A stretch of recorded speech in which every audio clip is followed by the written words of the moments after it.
as people join in, they can add their thoughts. But welcome everyone to another Ask Agility Prime Anything. We've got myself here to kind of talk through some airworthiness. I'm going to run through my slides once again from the launch, so they'll look familiar if you were there for that. But the idea is to get everybody on the same page and then open it up for questions that people might have about airworthiness and certification. So I'm going to go ahead and share my screen here. All right, everybody should see the slides on the screen. So my intent here is to run through kind of a quick comparison with definitions of airworthiness between the civil side with the FAA and the Air Force with the DoD. And then I will run through some of the kind of the why and the what of airworthiness and Agility Prime specifically. And if you have questions, just send them in and we will hit those at the end. I'm not going to take too much time on this. But to start off, if you look at the comparison chart that we have here, you'll see that there are a lot of similarities between the FAA and the Air Force. In fact, the definition of airworthiness, while maybe the words aren't exactly the same, the intent is there. So you've got your design, which is evaluated against a set of criteria, and then you produce against that design. You operate and maintain that produced item against the original airworthiness design. As long as all those things come together, then you have a quote-unquote airworthy vehicle. So it's all four aspects that have to be addressed, and you'll see that on both the civil and the Air Force side of things when it comes to the process owner. On the civil side, you've got the Aircraft Certification Service, the Compliance and Airworthiness Division over there. In the Air Force, we have a Technical Airworthiness Authority. So the airworthiness, the person responsible for airworthiness in the Air Force is the Air Force Material Command Commander, who is General Arnie Bunch. He's the 4-star here at Wright Pat. But he delegates the responsibility for creating and maintaining kind of that system of airworthiness down to a Technical Airworthiness Authority, and that's Mr. Tom Fisher, who's dual-headed as the lead of the engineering side of things over in the Lifecycle Management Center here at Wright Pat as well. So Mr. Fisher is pretty much the lead guy for all airworthiness in the Air Force.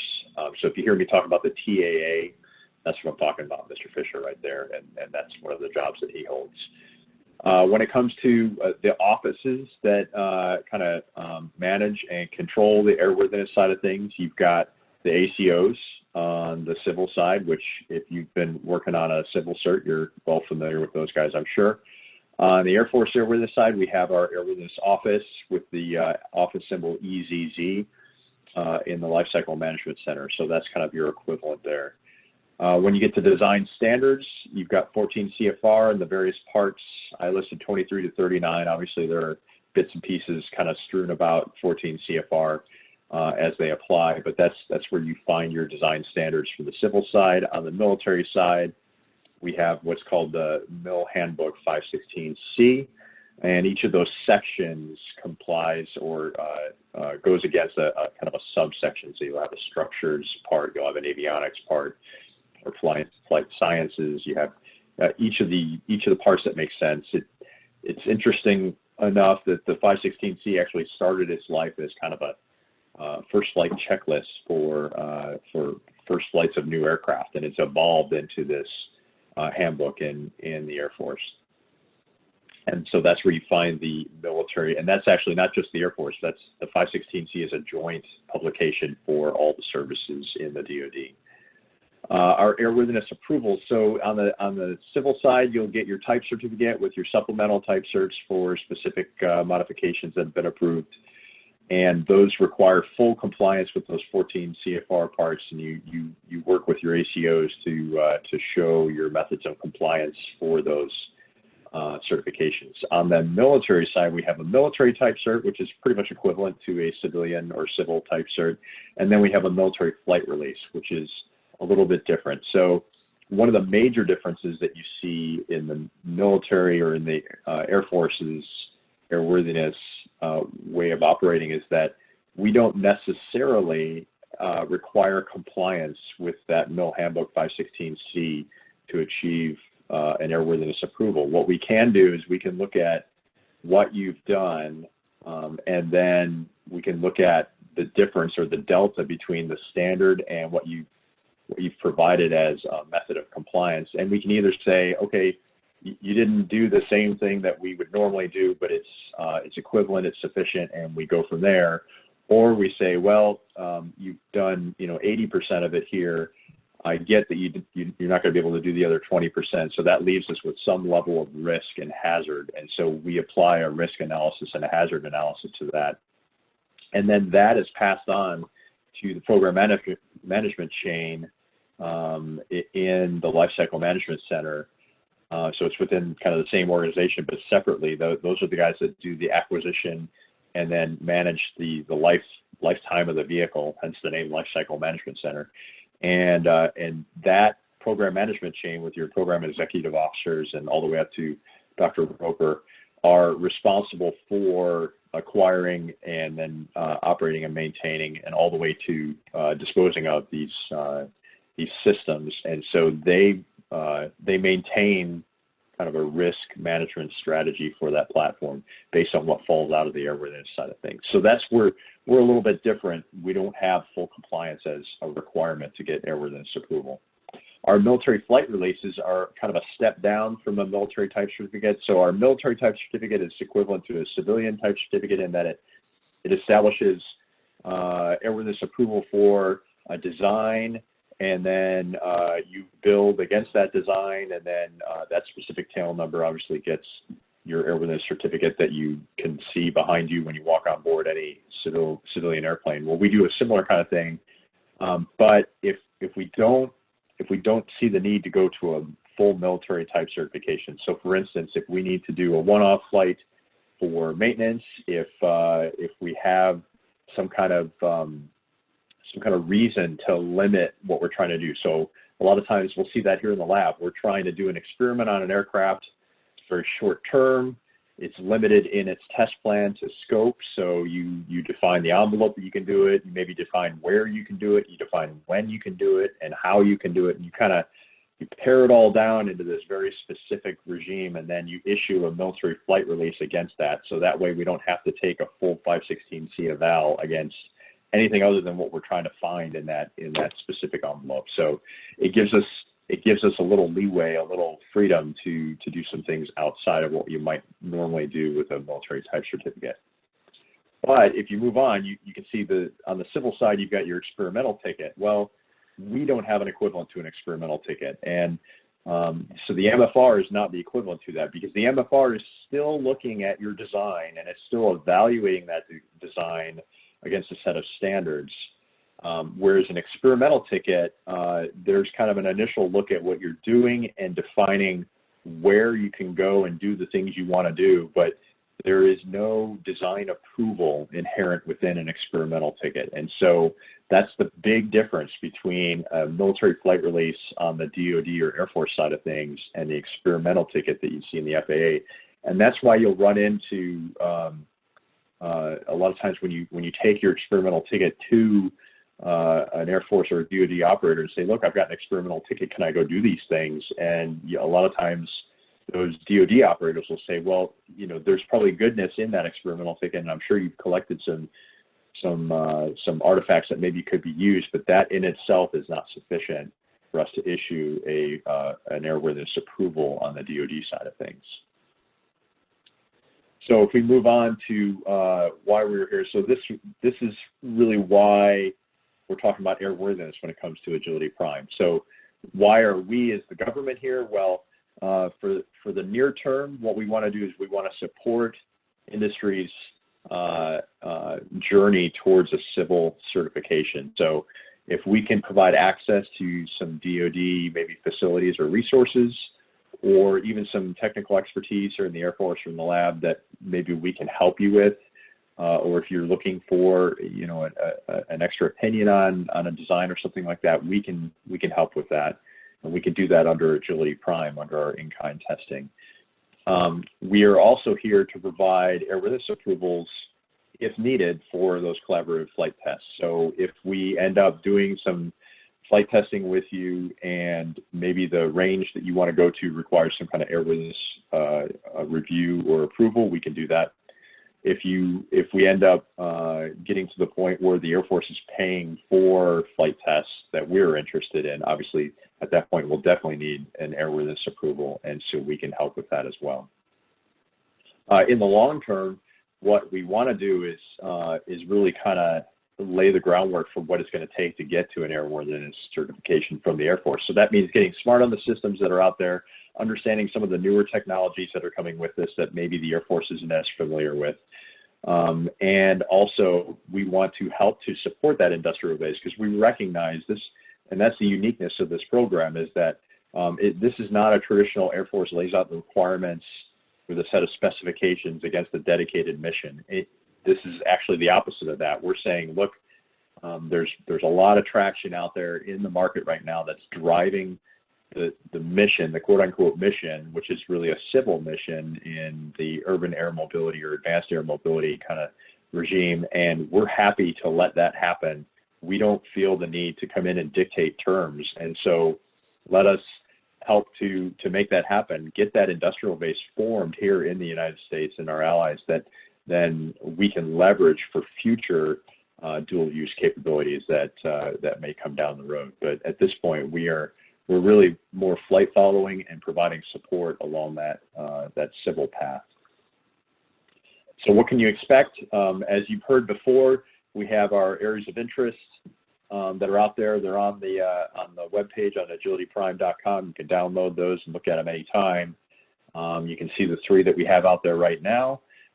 In each AOI, you will see phases. The first phase is really your submission to that AOI, which is a solution brief, and it really gives us some insight into what your design is, how you intend to address that design. You know, you go through, there's really a list of questions in there that just kind of gets us all on the same page so we understand where you're coming from and how that might relate to what we can do to help. And then in phase 2, once we've gone through those solution briefs and you move on to phase 2, that's where we get direct company engagement. So that's where you start to see the conversations happen, and that's where you'll see that we engage with you to really kind of have a more in-depth understanding of your design, and at the same time, you will get a more in-depth understanding of what we can do to help you. We'll have our Mill Handbook 516C SMEs, our system subject matter experts there to get an idea of what kind of risk levels might be there based on their knowledge of 516C, so that they can grease the skids and get everything ready for an airworthiness approval from the Air Force in the future as well. And then finally, phase 3 is where you get your request for prototype proposal. That's where we kind of establish some kind of here's what we're going to do for each other, whether that's a CRADA for us to do some kind of ground testing with you, or even flight testing in a range somewhere that we can set up for you, or there might be an actual contractual kind of relationship beyond a cooperative research and development agreement that we can work with you to help, again, get to civil certification requirements and start building up that volume of information that you need to get there from here, because we understand that civil cert is really key to starting to earn some revenue and earn profit, and that's what's going to drive that. In the long term, our airworthiness team is going to engage with the broader airworthiness community. So we're already meeting with NASA, FAA, and some of the other services on where their plans are, because we really don't want you as industry to feel like you're being pulled in different directions by different airworthiness authorities. There ought to be a lot of similarities between them. Obviously, there are differences. There are places where we have different kind of things, like you saw with our ability to add risk into our process. So that's just going to drive differences. But for the most part, we want there to be a lot of similarity there, simply because if something's good enough for the FAA and they show that there's sufficient evidence there to accept for compliance, we ought to be able to make the same kind of argument on our side. So we want to get smart on that. And then our guys are going to start working on building that roadmap so that when the time comes and we do need to engage the airworthiness process and the Air Force side of things, we already know how that's going to look and how we're going to do that. Whether that's based on the FAA's type cert and iterating off of that, or just flying directly under the FAA's type certification, or you know, some kind of hybrid of that. We will work that out now, and the way we can do that is having those early engagements with industry now, so that we can understand those systems and we can understand what we need to know. But you know, there are things about these systems that you know, like the simplified vehicle operations, distributed propulsion, things like that, that we need to make sure that our compliance kind of standards are in line with the way the designs are being put together. So we're gonna figure that out. We're gonna come up with some methods of compliance and make recommendations to the airworthiness process on how we can use those in any of the gaps that we have in place. And then finally, we intend to walk out the backside of this with some recommendations and advice to the TAA that we mentioned earlier, Mr. Fisher, on how he can set things up within his office to make sure that he has what he needs to get those things certified. So I'm going to leave this chart up here because I love the notes that they took from when I presented this at the launch. But I'd like to, at this point, we can open it up for questions. We can start looking at answering some of the questions that are out there, Sterling, if you've got any. Yeah, a couple of comments. Thanks a lot, Frank, for the presentation there. Real quick, Frank, you hearing me okay? Yeah. Sorry about that. Sorry, we'll have a little bit more time for better comm checks. But thanks for everyone who joined us today. A couple of just overarching comments. Again, you know, the philosophy here is that we are doing everything that we can to minimize the duplication of activity that would have to be done by the manufacturers that are out there. And so what are the things that can be done in conjunction? Again, we're not creating military requirements for these vehicles. That's not our intent. The technology is very new. We have been, over the course of several months, been working closely in coordination kind of at a high level with some of the folks at the headquarters FAA, and we've started now recently getting into some more detailed discussion. And so we have some folks on here with us from the FAA. We've got Peter White, Wes Ryan, Dave Sizu, and Brian Klinka from the FAA, who've been the fantastic team working with the OEMs for several years now, actually, and have helped us understand a little bit of the maturity of the vehicles out there. And to a large degree, we have based a lot of the timing on the overarching Agility Prime strategy based on the work that the FAA is doing. We also have been working with NASA as well, as everyone's familiar with the national campaign now and some of the pieces that they are doing on their airworthiness side. So we intend to stay in close coordination with them.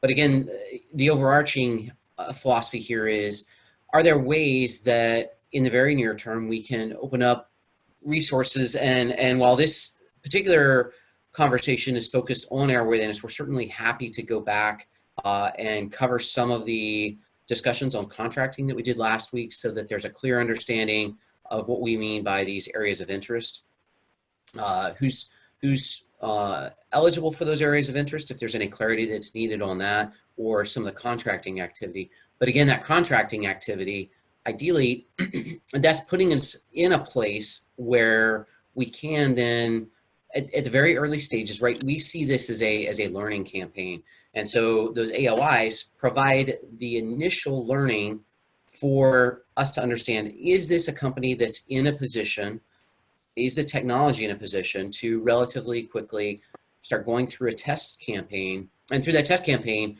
our intent is to learn about that technology and start to understand, do we make this progressive investment with taxpayer dollars in a way that will yield some return on that investment for a variety of different use cases that you saw outlined when we did the launch event.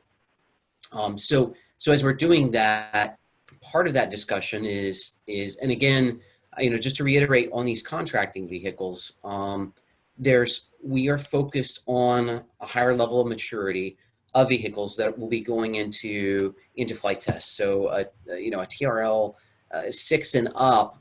Below that, we do have a lot of other resources and partners that are working to help accelerate different parts of this industry. So there's clearly a lot of work that's been done with DARPA in the past. In particular, the Army Research Laboratory has some activities that they are going to work with us on in the relatively near term. Obviously, the Air Force Research Laboratory, the other services labs as well, work on some of those lower TRL capabilities and provide, in some cases, the bridge funding if there's a military specific item.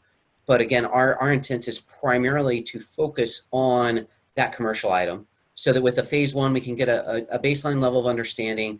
As we go into the phase 2 AOI discussions, looking specifically at those company engagements with what we have this year.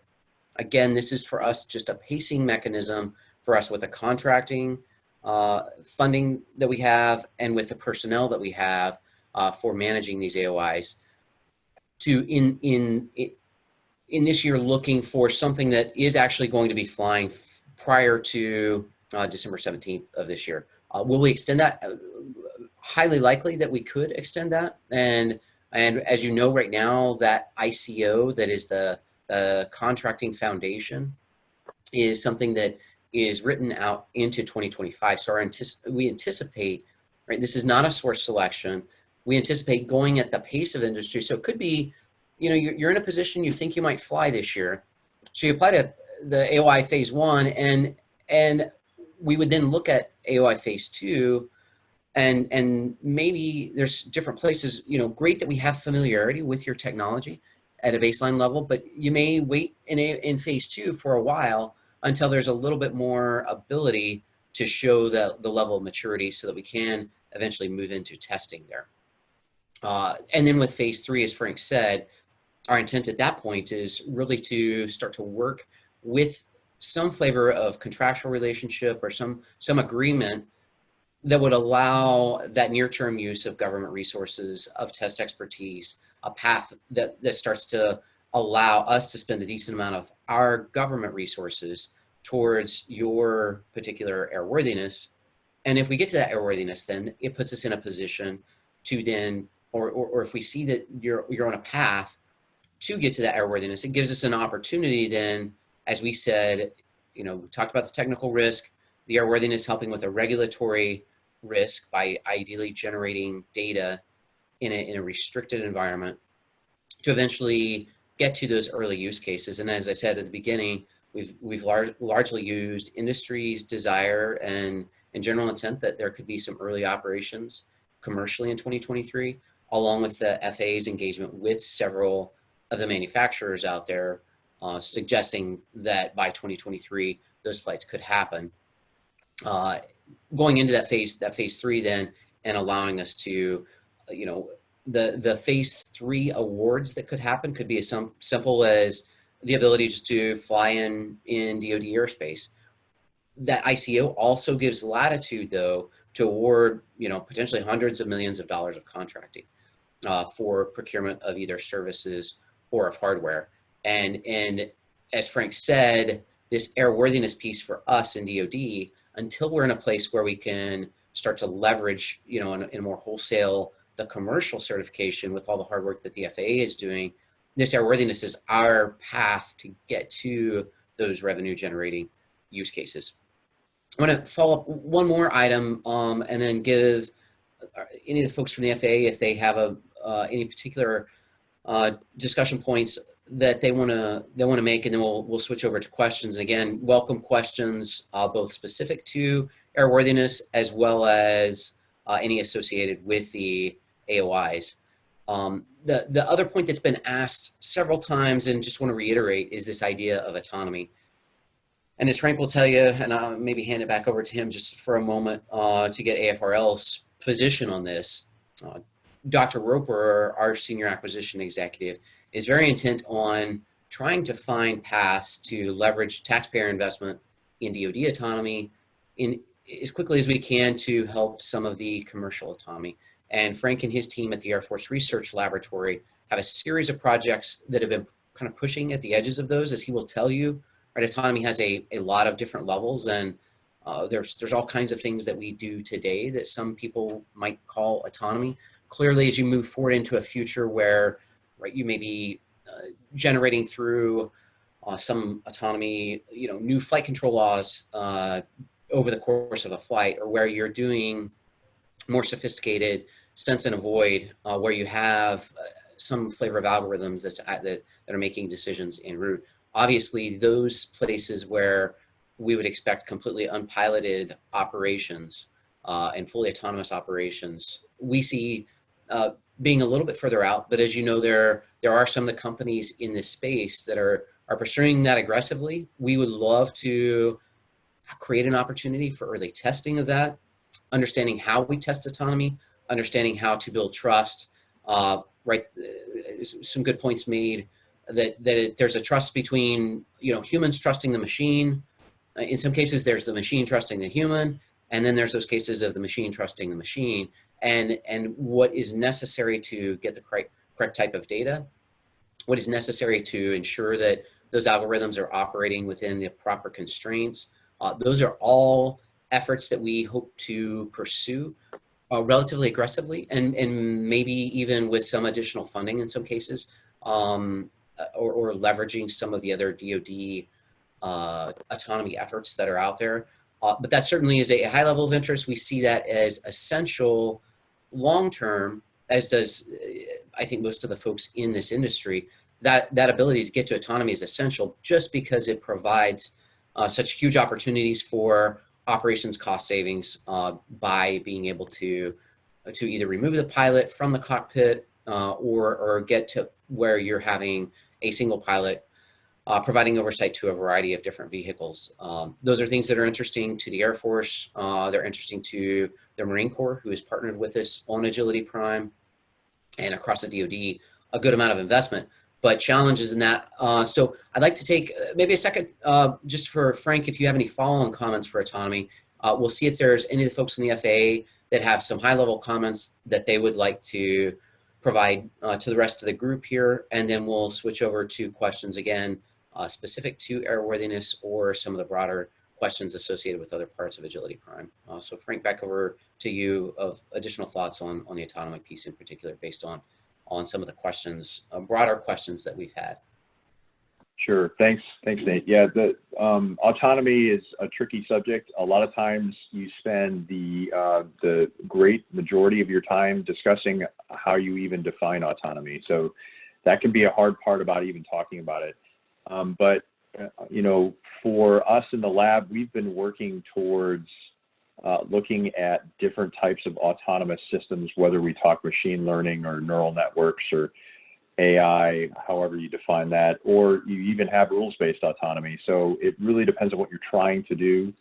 It also, when it comes to certification of a platform with autonomy on board, depends on where that autonomy lives. If we're talking about, some kind of complex function living in a mission system that doesn't have the ability to control the aircraft or direct the aircraft to do anything, then it's a little easier to get there from here than if we're talking about some kind of complex algorithm that can't be tested using traditional software testing and certification techniques living in your flight control system. So, those are different levels of scrutiny and different levels of proof of operations. One of the things we've looked at in the lab, and it's out there, and you see it in industry as well, is considering alternative ways to certify a complex function within a system, whether that be some kind of runtime assurance where you build a sandbox for this complex function and you certify that sandbox using traditional methods, and then whatever's living inside that sandbox is certified to a lower standard because it may do things that you can't completely predict, whether it's quote unquote non-deterministic or not. We've started to see some work in formal methods, and if you're familiar with formal methods, it's kind of baseline proofs, kind of similar to Pythagorean theorem. Instead of going out and measuring every right triangle sides, I've got a Pythagorean theorem that can tell me what those sides will be if I know two of them. Well, there are developments within software where we have similar kinds of formal methods of software that allow us to do a similar kind of prediction where we know that things cannot go in ways that we don't necessarily want it to. That's early on, though. I would argue that your best bet for getting autonomy certified within a safety critical or flight critical system at this point is probably looking at a runtime architecture, which comes with its own set of challenges as well. So while I wouldn't say that we've solved the problem for certification of autonomous systems yet, and that's still something that is in the process, it's definitely something we've been working on for a while here in the lab, both the performance side of things and also thinking about how to get there with certification. Super, thanks for that, Frank. Are there any folks still on from FAA with any high-level comments? I'll give a pause for a moment there, and then if not, then we'll start to move over for some of the questions to the audience out there. And largely, as we advertise to the FAA, asking that they come on just to tell us, keep us honest here and make sure that the things we're saying are accurate, and we've got a path to continue to kind of work forward with them. So if there's any thoughts for the folks that want to come up there, otherwise we'll start going through the questions. Yeah, this is Peter White. I can chat real briefly. I work at the FAA in the Policy and Innovation Division and run a small branch that we call the Center for Emerging Concepts and Innovation.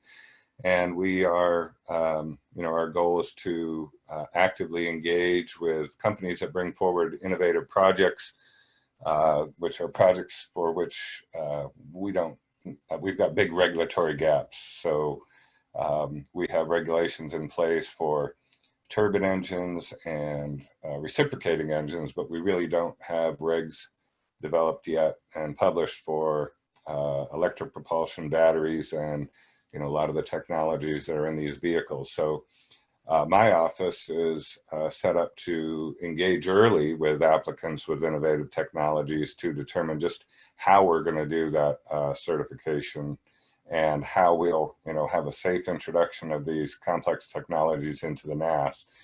And we're looking, I think, similar to you at a crawl, walk, run type approach.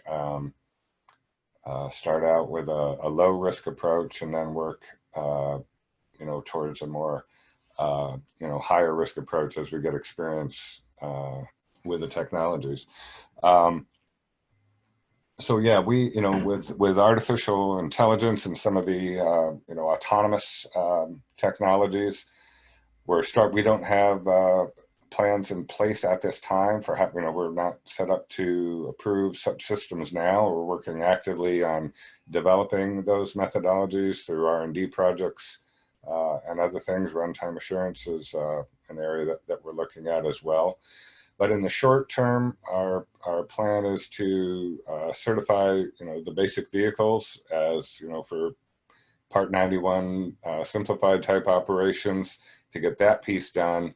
And then as we develop the capabilities, certify the more complex, detect and avoid and other systems, potentially at a later date. So crawl would be, certify as a, Part 91 vehicle without the complex technology certified.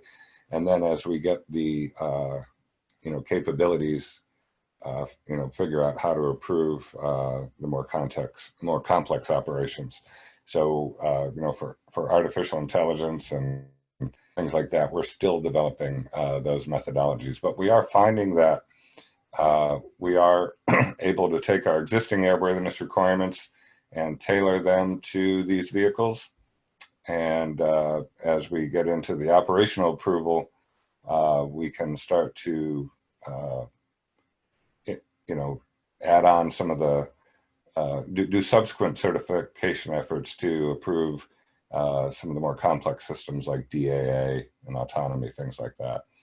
So I'm going to defer to some of the other folks that have more experience in the technical areas at this point. But yeah, I appreciate the time to chat today, and we are looking forward to collaborating with the DoD on these projects. Super. Thanks a lot for that, Peter. Appreciate, and it's been really great to hear too from the OEMs who've been working with the FAA offices on this. Just great feedback of really how the FAA is really teaming with, as Peter said, a lot of these technologies that we don't necessarily, still working through some of the details. So it's been encouraging to see that really good feedback there. Are there anyone else from the FAA before we move over to questions? Hey, this is Brian Klinka. I just want to compliment what Peter said, and we are working with many of the OEMs to develop the requirements because there are large gaps, and it's certainly exciting, and we're looking forward to working with you as well.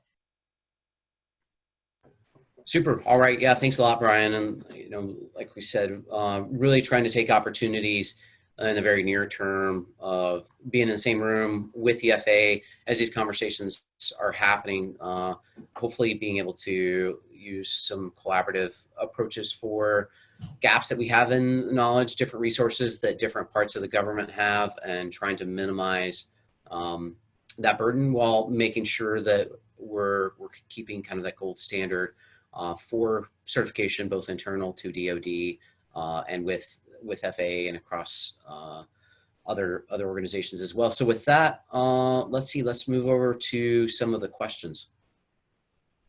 Yeah, for sure. I think first we've got a couple of questions about, are the slides going to be available to download later? And I think the recorded videos will be available on our website at some point in the future. Yeah, we will have the recorded videos available, and then we can, there's probably a way as all of you have seen, we've been trying to do some evolution to the webpage, making sure that previous videos from, all the videos from the launch week, you can see at agilityprime.com. All the documents associated with the contracting are there under AirRace, and then connecting via both through the webinars on the homepage there, as well as the Slack channel that's there, looking to create some additional channels for Slack, specifically to kind of create opportunities for a continuous question answer flow there. So those are there, and then we'll look for opportunities specifically for posting slides if that's what folks want, but expecting to have the videos very soon. Frank, one for you. Does the United States Air Force use an interim flight clearance like NavAir uses?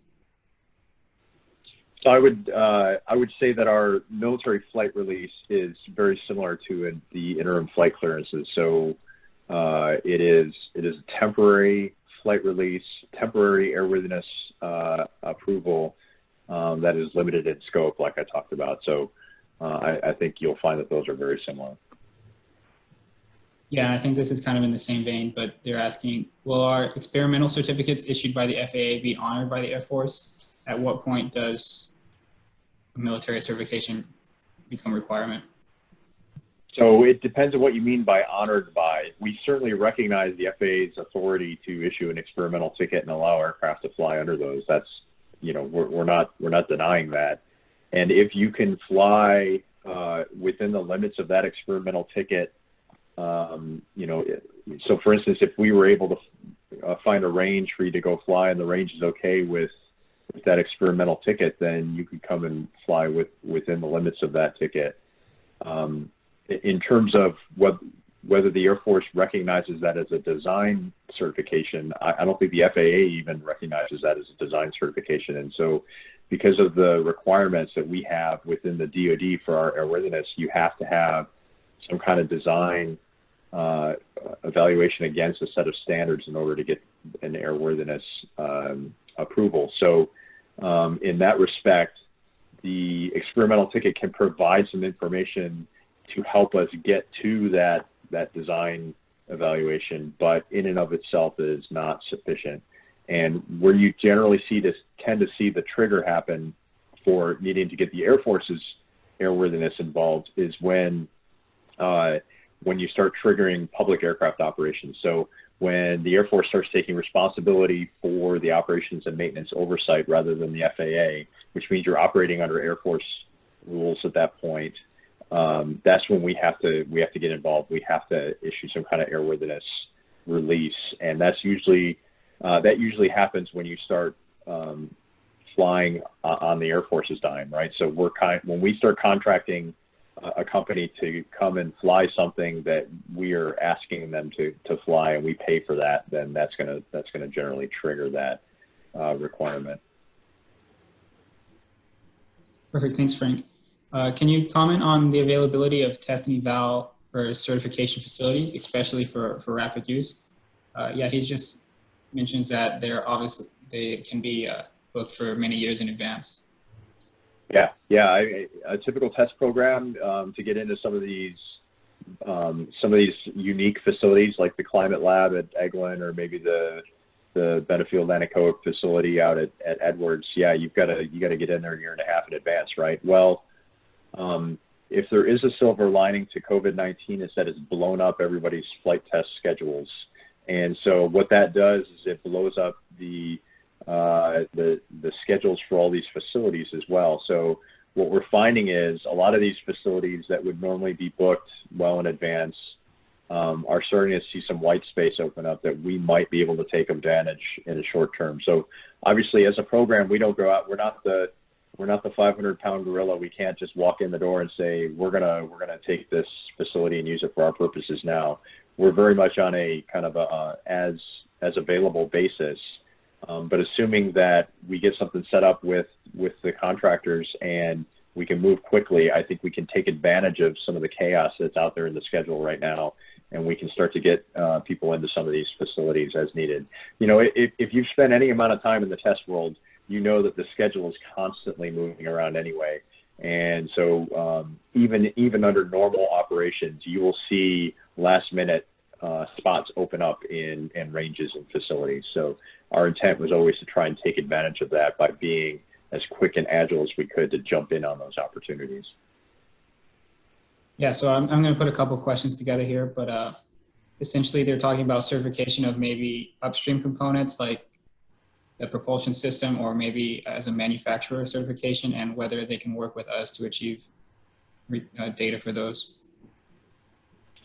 So the Air Force's approach to airworthiness, and this is another difference maybe between the FAA and the Air Force and the DoD, we do not certify subsystems or individual components for airworthiness. So except for engines, which are the exception that proves the rule, we won't certify a subsystem. What we do is we certify the entire aircraft system in its entirety and its ability to attain, sustain, and complete flight. So if you've got a subsystem that you'd like to get certified, what we need to do is we need to see that within the context of an architecture and a design of the whole vehicle to get it through our airworthiness process. This one is a little bit different. Can you talk about the United States Air Force's approach to new approaches to airworthiness, like model-based engineering, and how we envision integrating it with 516C? Yeah, so there's a whole within the LCMC engineering office there's a big push right now to start looking, or to start driving towards digital engineering solutions, including model-based systems engineering, digital threads, digital twins, if we can get to that. So they are actively pursuing that. I know they've got high-level support on that front. Whether I can't speak right now to how it's specifically tied into their ability to use 516C, but I can tell you that when a program comes forward, when you're going for full certification and you work through, okay, here are the criteria that apply to us, when you're building that tailored airworthiness certification criteria, you also get an agreement with what type or methods of compliance that you're going to use to show for that criteria. And if you've got a model-based systems engineering approach and you want to use that model as your method of compliance, then that is something that you talk with the airworthiness team about, and then they can set up what they need to see to make that a valid way of doing it. So I would tell you that while I don't think there is at least I'm not aware of a set procedure on how to do that, I think it can be tailored in if you have something that can be proven to be adequate. Sure, and maybe a question better for Nate, but you can weigh in on this as well, Frank. What cost should a company expect to cover in best case support scenario? Can you just kind of speak on cost splitting and what in kind actually means? So I think I'll guess that Frank's answer is that it depends. If I were betting, right? I mean, it could be across the spectrum. Certainly, we are limited just on our current budget as we try to. We described a bit in the launch week how we've kind of selected this portfolio of AOIs 1, 2, and 3. That one, there's a significant amount of resourcing that has gone into AOI 1. Right, this is your 3 to 6, maybe 8 passenger vehicle, and that has been a significant focus for the urban air mobility market.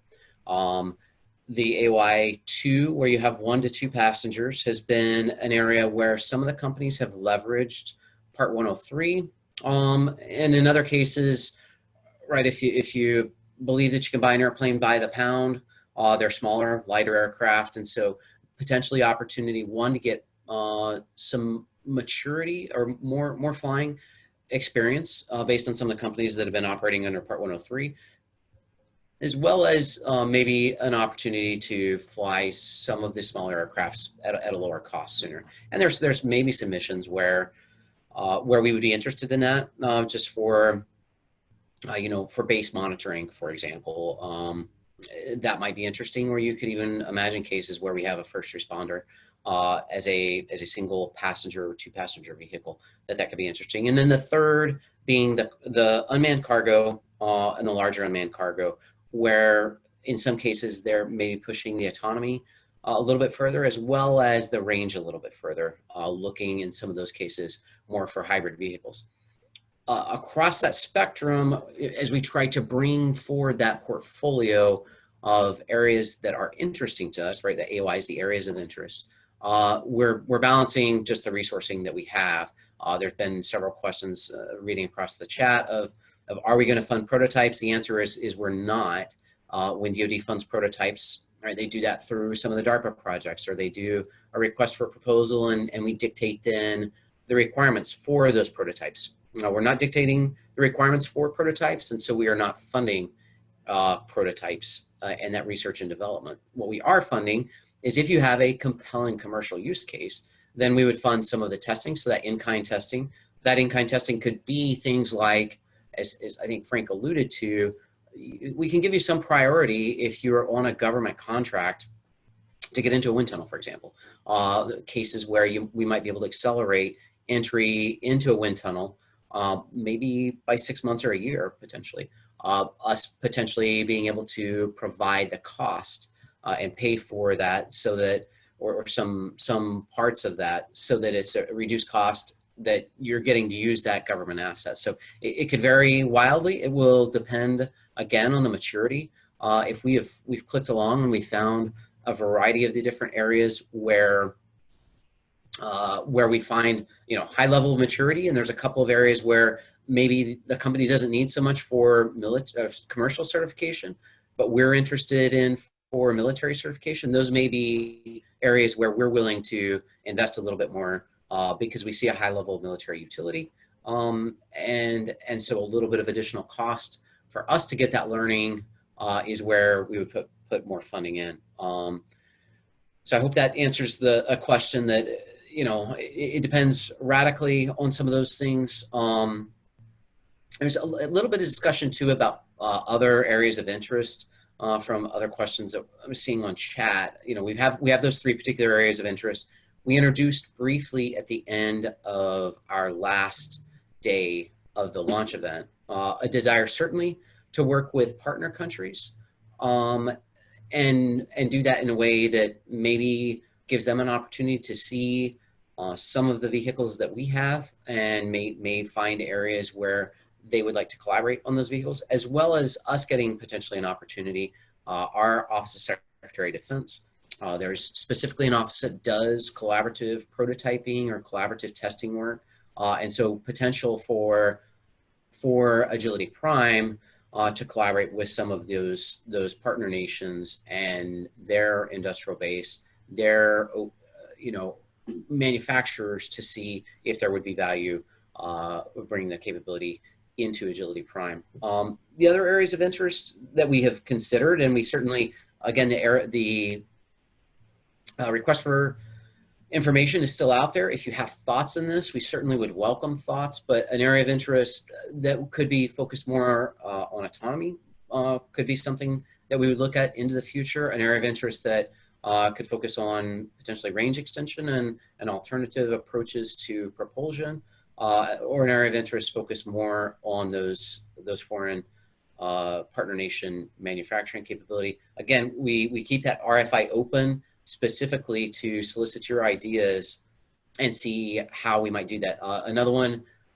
could be on digital engineering and potential processes for digital engineering and ways that digital engineering might accelerate development from a design perspective, from a development perspective, from a manufacturing perspective, and then, ideally long-term operations, being able to reduce costs there. So hopefully got a little bit of a sense of how we were making some decisions on our investment and what that might look like. So with that, we'll go back to a few other questions, unless Frank has some follow-on points on the support and how much support for the testing. No, I think you covered it, Nate. You're right. It depends, and it's a discussion that we can have in that phase 2 of the AOI, really based on what your needs are and what we can provide. Sure. A little bit more specific question here. If our local CAA has a bilateral agreement with the FAA, can that certification be done via our CAA? I'd have to hand that one off to the FAA guys. Yeah, sorry. If we don't have an answer for that, we'll dig into that and try to get that out on the next sessions. But unless one of the FAA folks are there and is well educated on the international agreements between civil authorities, we might have to pass on that one for now. Yeah, this is Wes. I'll just make a quick comment that, the bilateral agreements are very specific on the things that they cover, depending on our level of familiarity and how much we've worked with a particular authority. So for an entire airframe, we often do, recognize certifications from other authorities. However, some of the new and novel nature of these types of aircraft will certainly cause any certification to most likely be done in some type of either concurrent manner or with lots of discussion at the technical level on the acceptable requirements for any new and novel features. So it's likely it will take a high level of coordination for any certification that comes from another entity. Perfect. Thank you, Ryan. A little bit from Peter Shannon. Where do you see the differences in airworthiness data collection, flight test, and company engagement timeline that you described here with what is being done with NASA's national campaign? Will differing aspects be prioritized in the 2 programs? Scenarios, data collection exercises. It would be interesting to think about the ways that differences can be constructed towards overall strategic goals. So maybe just a little bit on our interaction with the national campaign that NASA is ongoing with. Yeah, so I can speak a little bit to that. We are certainly plugged in with those guys, and we're having discussions with them. We have different approaches. So they've got their scenarios, and they've got their kind of set up for how they're trying to define what kind of capabilities that players should bring to the table. That's very different from what we're doing. And they're doing it. It's a great thing that they're doing because they're trying to push the envelope of what can be done and demonstrate capabilities to really help the FAA and everyone else develop the standards that are needed to make these things operational, both for not just the aircraft, but the entire structure and the entire architecture behind everything that needs to happen. So in many ways, it's a completely different scope from what we're doing. We, as a program, are here to help the aircraft manufacturers get to their civil certs,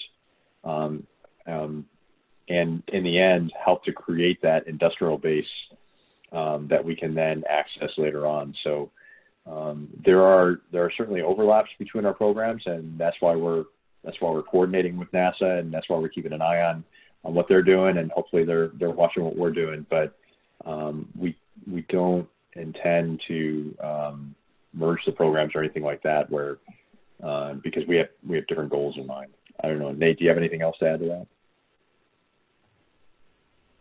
No, I think again, there's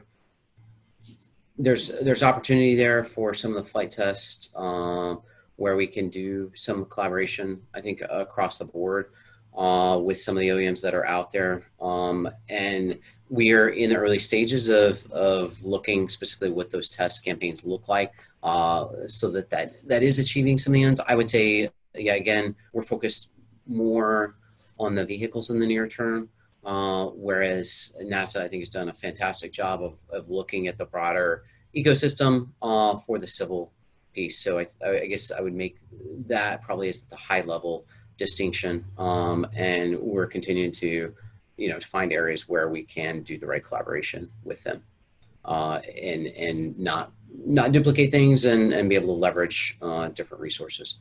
But at the high level, that civil and the larger, I think systems, while we're focused in the near term on the specific vehicles. Yeah, and Frank, I think we've touched on these two a little bit, but do suppliers of electric powertrains need to work with airframers to participate in the program, or can we work directly with Agility Prime? And then another question, is there any support available for manufacturing certification? So on the propulsion subsystem, I would say that your best bet for working on Agility Prime is to find an integrator to work with there, because we are not, we have to limit the scope of what the program can do, and we can't open it up to every subsystem developer out there. And really, you don't want us to, because we are not the experts on what's really needed within the market space. The integrators and the guys building the aircraft are. So I would encourage you to engage with the manufacturers on that front. As far as manufacturer certification, we don't necessarily do that here within Agility Prime. Honestly, I'd have to point you in the direction of some of our more logistically minded folks to find a real answer to that question. For sure. Can we use PMI methodology, or is there a U.S. Air Force project management methodology? Do we require PM certification? So we don't. The Air Force tends to work under the Defense Acquisition kind of APDP, which is the kind of the acquisition professional system. It's very similar to PMI, but it's kind of focused on the 5000 series and the traditional acquisition of systems for the DoD and the Air Force. It all depends on what your contract says, but maybe somebody else can speak to this, but I've never seen an Air Force contract that requires PMI certification. That's usually something within the company itself. Yeah, I would agree, Frank. Our company builds a system for Mill applications, and we are considering use of a subsystem from non-US supplier. Is there a requirement for Mill applications that software be developed in the US? Maybe just speak on a little bit of the supply chain elements from overseas suppliers. Yeah, certainly. So, there's not a, depending on the type of systems. Right now, again, we're looking at commercial systems. So there's not any hardcore restrictions on what is where. But obviously, as we dig into the assessment of that supply chain, obviously security of the supply chain is going to be a priority, and that is an area you heard during the launch week some discussions that NASA is doing on supply chain security. Certainly, it is an area where we in DoD spend a good amount of time. So that's going to be, we will, as we dig into kind of each of the different companies, certainly the ones that are creating the vertically integrated companies are going to have likely an easier time with that. That said, we certainly are supportive of ways that help build that resilient and secure supply chain, and are looking at opportunities of doing that as well. Sure, Frank. I think this is a follow-on from our earlier question on overseas certification. Does the DoD recognize civilian type certs from foreign countries, e.g. EASA or New Zealand CAA? More specifically, I guess, focused on DoD recognition. So I don't have the current list, but there are agreements between foreign airworthiness authorities and the Air Force in place. Each one of those I think is unique, and I don't know what kind of reciprocity exists between them. But I would say your best bet is to engage with the Air Force Airworthiness Office and find out, or engage with your foreign airworthiness office and find out what kind of reciprocity agreement they have in place. So Frank, this is Brian. I can answer that more directly. Oh, Brian, great. Yep. So you can definitely answer for tonight. Yeah. We do not have any agreements today where we can accept the certification of foreign CAAs or foreign military airworthiness authorities. We can indirectly do that with some of the foreign civil authorities using the bilateral agreement through the FAA. So if you're able to achieve that with the FAA, we do accept FAA approvals, and that's one mechanization. But as we discussed earlier, some of these new and novel technologies, the FAA will only certify through the bilateral for which they have rules to certify. So a lot of that coordination has to happen at a higher level before it can go to the FAA. But once it does make it to the FAA, and once it is certified by the FAA, we can then recognize the FAA certification.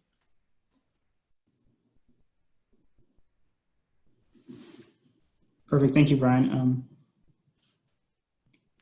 Nate, maybe a little bit of here. The question is the Air Force interested in assistance with this program for ship-based aircraft or only land-based? Maybe you can speak on the USMC interest or NavAir interest.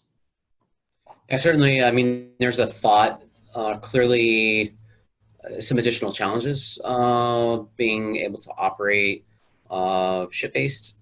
There has been some interest expressed by the Marine Corps as well as the Navy in doing ship-to-ship or ship-to-shore operations. You can certainly look back and see a long history of interest of recent projects done by DARPA for different vehicles, maybe of this type, and then across the Navy.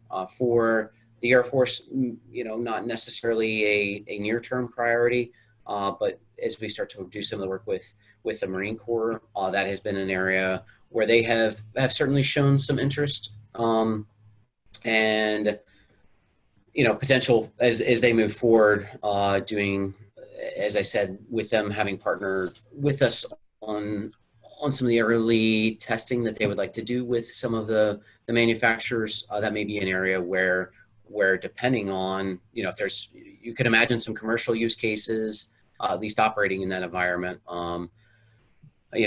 maybe cases of being able to, in the petroleum industry for offshore oil rigs, that environment could be a place that would have a commercial interest as well. And so one could imagine a need to do testing in there for DoD, but currently not something that we've looked into in much detail ourselves.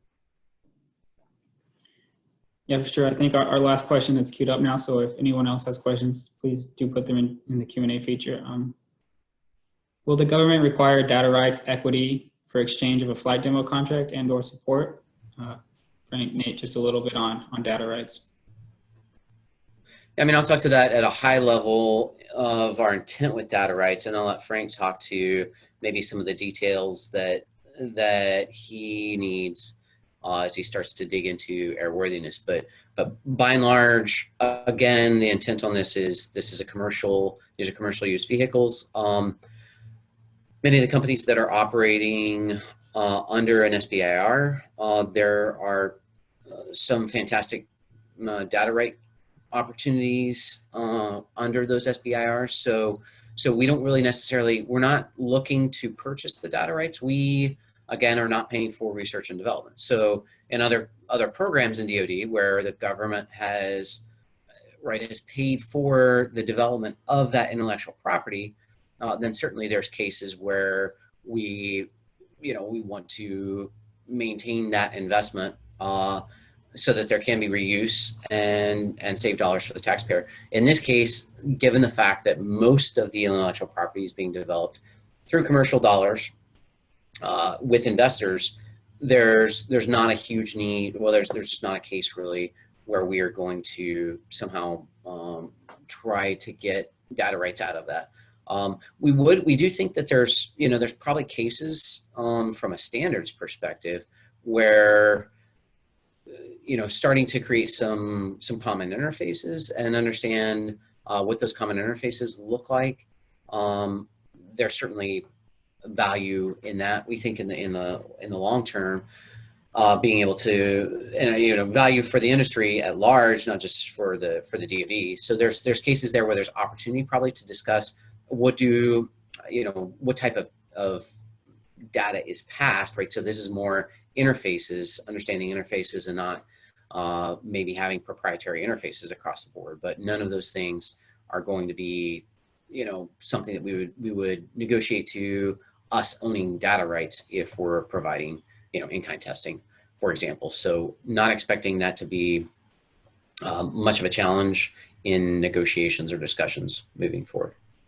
Frank, you may want to talk just a little bit more detail, the types, the level of detail that you're expecting as you're going through the airworthiness process, what some of those artifacts look like in a little bit more detail, and then the associated data rights and the approaches that we're taking to ensure that all of your the company's proprietary data is protected in that process. Yeah, so the contracting process really kind of dictates where the data rights fall, and so that will depend on the contract that you have. There are some inherent data rights that come from, like Nate mentioned, doing research and development with the government, and those are spelled out within the contract. So I would say if you have concerns about that, you definitely want to bring that up in the discussion that leads up to whatever kind of agreement you have in place. But from an airworthiness perspective, we are going to, just by the nature of what we're trying to do, we're going to have to look a little more closely at some of the designs and maybe some of the proprietary work that's gone into that design. But the purpose isn't for us to then take that and own it and license it or sell it or anything like that. What we're trying to do is find a way to show that design shows some compliance with, or doesn't show compliance with some specification or criteria that we have in place. So what you'll typically see from our airworthiness guys when they come in, they'll start asking questions about, so for instance, if we talk structures, because that's what I know, I'm a structures guy. You might have a finite element model of your aircraft, and you might have some unique designs, with your materials manufacturing or with your composite aircraft design or something like that, and your models all show that you have 10 times the margin that you would really need, and that it's the best thing since sliced bread. But then our guys, might go, well, that all sounds really good. Now, what kind of analysis or what kind of tests or what kind of demonstrations do you have to show that all of your models that you've shown me are actually true and accurate. And that's the kind of thing that we need to then say that that model is an accurate representation of reality. So, you know, they're going to come in and they're going to just kind of ask higher level questions to understand your approach and to understand your design, and then to just make sure that that is an accurate representation of how the system actually is going to exist.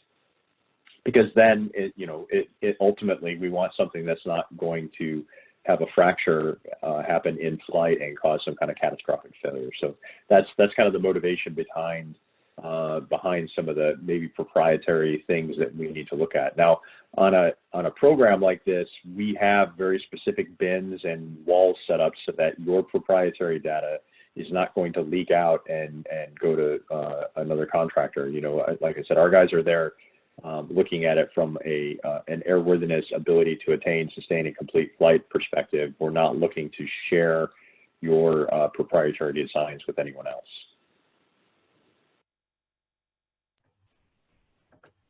Yeah, and since we have Brian here, I don't know if Brian, you or if there's anyone else from the Airworthiness office that has any additional comments on that in terms of detail that you're looking for, and things that you've seen kind of from success and those that have had more challenges. If there's any additions that you want to add to that.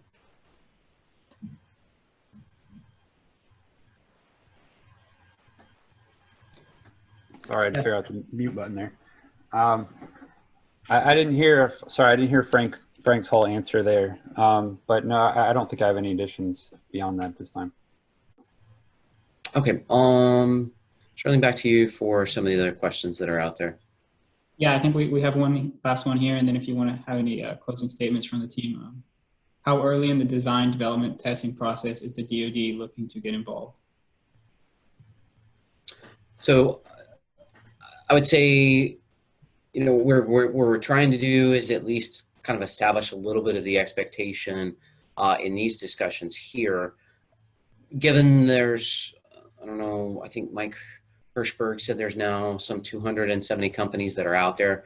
We certainly don't necessarily have the bandwidth to engage with all of those companies that are out there. And so, you know, we would love to kind of follow along with the companies that are approaching a level of maturity. But what we are hoping to do really just in this discussion is start to provide at least a little bit more of an understanding of what that process looks like in the early phases, so that it's not something, you know, that's an afterthought, that from the outset of the program is being designed with certification in mind as you're developing your engineering artifacts. That's being done with certification in mind as you're doing some of your early testing, that all of those things are pointing towards something that is going to get you to certification. So in terms of near term, you know, I think until those artifacts are really starting to come together, until you are approaching a place where you're ready to start doing flight tests, we don't necessarily foresee ourselves to some degree having the bandwidth or really providing that much value to your airworthiness process, as long as that's something that you've kept in mind, and hopefully we can start to with a collective group here, and again in conjunction with some of the other government agencies that are out there, we can start to help inform that and help you go, you know, more deliberately and get to what that certification looks like long term. Aside from that, until you're ready, I think, to approach a level of maturity outlined by these areas of interest, probably not too valuable to you to jump right into that process. And then Frank, if you have any follow-ons to that. Yeah, I would agree with that. I think in many ways our AOIs kind of point to where we want to get involved in the process. So, you know, we want you to have kind of a full-scale flying prototype and get to that level of design maturity so that we can understand your design at that point. That's not to say that we're not interested in those earlier design stages, but that's kind of where our focus is right now. And we may, you know, push earlier than that on future AOIs, but that's where we're at right now. Thanks. Yeah, there's another question just talking about, what the FAA and DoD relationship, NASA relationship looks like. Like we said, we've, to some degree, we have other agreements that are in place for existing programs that are there, but this is, starting the early discussions is where we are right now, and looking, again, with, I think, the overarching emphasis on how we can collectively bring different resources in, what that looks like into the future, and how much we need to formalize that are still kind of internal discussions there. Any other items that are out there, Sterling? I think that's all the questions we have on our side. If you want to wrap up. Okay, good. Yeah, I'll give it back over kind of Frank specifically on the airworthiness. And Frank, I don't know if you have any of the other folks on your airworthiness team that have any comments you want to give specifically on airworthiness, and then we'll talk to some of the broader Agility Prime issues kind of in closing here. Yeah, I'll just finish it up with saying that a lot of times the flavor I get when talking to some of these operators, especially ones that haven't engaged with DoD airworthiness before, is there's a certain level of anxiety about engaging with the process. And I understand that it's not, it is not an easy process. It really is kind of somebody double checking all your work from an engineering perspective, right? So that can bring up some fear and anxiety. I equate it to kind of a peer review look at what you've done. So there is some anxiety there, but I can tell you this, that we are here to help you get through that. And as I hope you've kind of gotten from the flavor of the briefings that I've presented, that there are different levels as well. So just because you may hear the horror stories about, some program that took 10 years to get through the airworthiness process, well, that was probably a program that was a full weapon system with a full set of requirements and specifications against standards that were well established, and then they had to build their tailored airworthiness certification criteria, and they had to develop all their methods of compliance against those criteria, and get to the full military type certification. That's not necessarily what we're talking about in this program. Maybe it is in the long run, maybe that's something down the road, but in the initial stages, like I mentioned, our first step here is to help you get to your FAA civil cert. That's where your focus needs to be, and that's what we completely understand, and we don't want to derail that. If anything, we want to help speed that along, and we can at the same time find parallel ways to get there on the military side of things, depending on the scope of what we're trying to do. So don't be anxious, don't be scared. We're here to help you with that, and the more work we can put into it now without getting in the way of what you're doing, leveraging some of the work you're already doing, the easier it's going to be down the road, if and when we get to that point where we have a dual use capability that we want to start running through a full airworthiness type of certification. So thanks everyone for listening today. I hope we answered a good number of your questions, and I'll leave it off to you, Nate, to finish it out, please. Yeah, thanks for the time. Thanks for the other folks that were here, willing to kind of help us with some of the questions that are out there. We'll start looking in more detail next week. A couple of the things that we are looking at and would welcome thoughts from the folks that are out there. Different ways. There's one question about supply chain, and certainly since the Agility Prime launch, we've been receiving a significant number of questions and requests to bring different technologies forward. As Frank said, we're not necessarily, as we look at some of the subsystems, probably not in a great position where we're going to go start looking at individual subsystems, but we're certainly interested in understanding a little bit more clearly where there might be gaps in the supply chain, and where potentially there's opportunities to bring some, multiple different manufacturers together. Fortunately, we had someone, Mike Kirschberg, had said there's now 275 aircraft in design out there, over 200 developers. So that's, there's still a significant amount of energy with a lot of different partners that are out there. And if there are ideas on ways that we can start to, one, through the RFIs, look at some other areas of interest that might be able to accelerate the different parts of this. We talked a little bit about the autonomy. We talked a little bit about looking at different propulsion approaches, and we talked a little bit about some of the digital engineering. Aside from that, looking at that supply chain and where there might be gaps in that supply chain, and finding collaborative ways to accelerate that, not only just from a capabilities, but long-term to how do you start to scale some of the capabilities that are out there in order to meet some of the broader goals for manufacturing at scale. So some of the things that we are looking to do there. And then we'll be talking next week more specifically to testing. Some of the opportunities that we have under testing, obviously, at the launch event, we had several different folks talking to how we are approaching that. For us, realize it's a very different approach to testing.